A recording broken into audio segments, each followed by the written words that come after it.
ำหนึ่งคำหนึ่งที่คนเฮาทั่วทั้งโลกาเฝ้าแสวงหานั่นคือคำว่าฮักเด็กน้อยหนุ่มสาวทั้งโลกทุกคนหูจักอันคำว่าฮักมีค่าเหนือกว่าสิ่งใด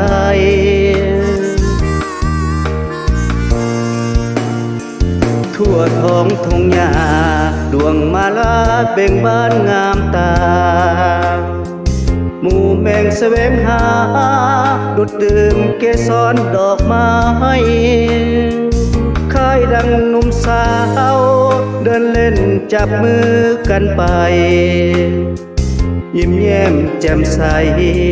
บอกฮักกันวันวาเลนไทน์กุหลาบสีแดงขอมอบให้ยอดขวัญใจเป็นสัญญาใจฮักนี้จะพอเสื่อมคลายวันนี้ก็ฮักจะฮักจนฟ้าดินสลายฮักบ่เสื่อมคลาย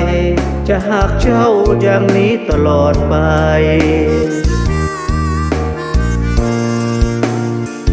วันแห่งความฮักคนทางโลกยิ้มแย้มแจ่มใสบอกฮักกันได้ทุกวันเป็นกำลังใจยามทุกข์หรือเศร้าฮักแบ่งเบาให้เฮาสดใสอยากบอกขวัญใจว่าฮักนี้มีไว้เพียงหน้า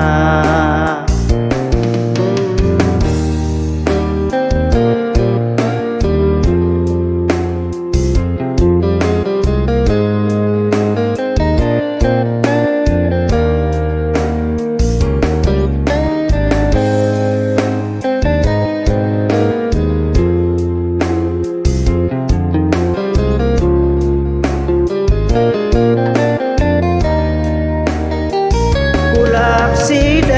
งขอมอบให้ยอดขวัญใจเป็นสัญญาใจฮักนี้จะพอเสื่อมคล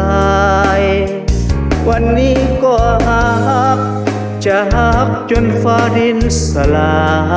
ยฮักบ่เสื่อมคลายจะฮักเจ้าอย่างนี้ตลอดไป